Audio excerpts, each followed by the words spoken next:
ఆధార ఆరోపణలు చేసి ఏదైతే ఆరోపణల తర్వాత నేలకు గరుచుకోవటం ట్రోల్స్ అవటం కూడా బాగా ఆయనకు అలవాటే. ఎందుకు ఆ మాట అంటున్నానంటే మేము ప్రభుత్వంలో ఉన్నప్పుడు ఆయన చేసినటువంటి ఆరోపణ 30,000 మంది మహిళలు మిస్ అయ్యారని చెప్పి ఆరోపణ చేశాడు. 30,000 మంది మహిళలను అక్రమ రవాణా చేశారు వాలంటీర్లు. మళ్ళీ వాళ్ళు అధికారంలో రాగానే అసెంబ్లీ సాక్షిగా 30,000 మంది కాదు 34 మంది మిస్ అయ్యారు, వాళ్ళని కూడా ట్రేస్ చేశారని చెప్పి వాళ్ళే చెప్పారు.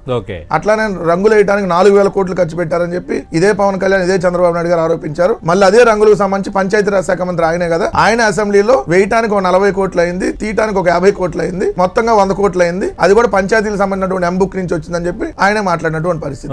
సరే వీళ్ళు అధికారంలోకి వచ్చినా చూస్తే ఏదైతే పెద్దిరెడ్డి రామచంద్రారెడ్డి గారి మీద టార్గెట్ చేస్తూ 40,000 కోట్లు ఏదో ఇసుక అక్రమంగా రవాణా చేశారని చెప్పి ఆరోపించారు. 17 నెలలు అయింది, ఏం చేశారు? ఇదే పవన్ కళ్యాణ్ ఆరోపించాడు నెరచంద్ర నేపాల్ కు తరలించారని చెప్పారు. 17 నెలలు అయింది, ఏం చేశారు? దానికి సంబంధించి మదనపల్లిలో ఫైల్స్ దగ్ధం అయితే పెద్దిరెడ్డి గారిని టార్గెట్ చేసి ఏదైతే వాళ్ళు రకరకాలుగా కేసులు పెట్టినట్టు మనం చూసాం. ఏమైన తర్వాత ఏదైతే టెస్ట్లు ఏదో చేస్తే అసలు దీనికి సంబంధం లేదని చెప్పారు. అక్కడ పనిచేసే గౌతమ్ సంథింగ్ పాలిమర్ టెస్ట్లు కూడా చేశారు. మైనింగ్ అన్నారు, అక్రమ మైనింగ్. ఏమైంది? ఇప్పుడు ఈ కబ్జా అంటున్నారు. ఈ కబ్జాకి సంబంధించి ఆల్రెడీ ఒక దినపత్రిక ఏదైతే ఈనాడు అనేటువంటి దినపత్రిక రాస్తే దాని మీద ఆల్రెడీ ఆయన పరువు నష్టం దావా కూడా పెట్టయింది. ఇప్పుడు పవన్ కళ్యాణ్ మీద కూడా పరువు నష్టం దావా ఖచ్చితంగా వేస్తారు పెద్దిరెడ్డి గారు. ఎందుకంటే నిరాధార ఆరోపణలు చేస్తున్నారు. దానికి సంబంధించి ఇవి అటవీ భూములు కాదు, ఏదైతే రైతులకు సంబంధించినటువంటి భూములు అని చెప్పి మంగళంపేట అటవీ ప్రాంతంలో 75.74 ఎకరాల పట్టా భూమికి సంబంధించి 1968లో అటవీ శాఖ జారీ చేసినటువంటి గెజెట్ కి సంబంధించి దీంట్లో మీకు ఇక్కడ ఉంటుంది చూడండి.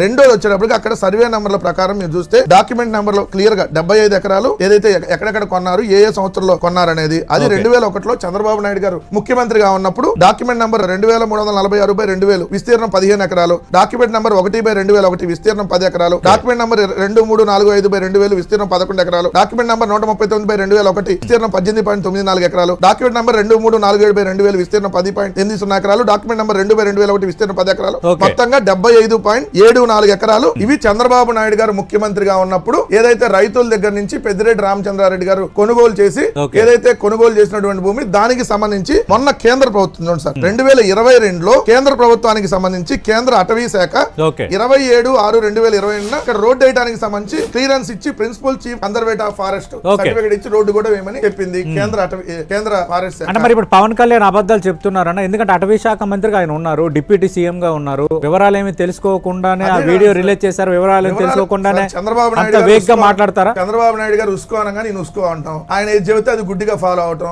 ఆఖరికి ఇన్ని బకరా చేస్తున్నారన్న విషయం జనసేనలకు అర్థం అవుతున్నా, పవన్ కళ్యాణ్ అర్థం కావట్లేదు. ఎందుకంటే ఈ భూమికి సంబంధించి కిరణ్ కుమార్ రెడ్డి గారు ముఖ్యమంత్రిగా ఉన్నప్పుడు ఎవరైతే ఆ వెంకటరమణారెడ్డి అనేటువంటి వ్యక్తి ఏదైతే కోర్టు ప్రభుత్వానికి విచారణ చేయమని ఇచ్చాడు, కిరణ్ కుమార్ రెడ్డి గారు ప్రభుత్వం విచారణ చేసి ఇది అటవీ భూమి కాదని తేల్చారు. మళ్ళీ చంద్రబాబు నాయుడు గారు ముఖ్యమంత్రిగా ఉన్నప్పుడు 2014 కిరణ్ కుమార్ రెడ్డి టైంలో అటవీ భూమి కాదని తేల్చారా? కిరణ్ కుమార్ రెడ్డి గారి ప్రభుత్వంలో అటవీ భూమి కాదని తేల్చారు. మళ్ళీ చంద్రబాబు నాయుడు గారి ప్రభుత్వంలో అదే వెంకటరమణారెడ్డి చంద్రబాబు నాయుడు గారు సీఎం గా ఉన్నప్పుడు మళ్ళీ ఫిర్యాదు చేశాడు.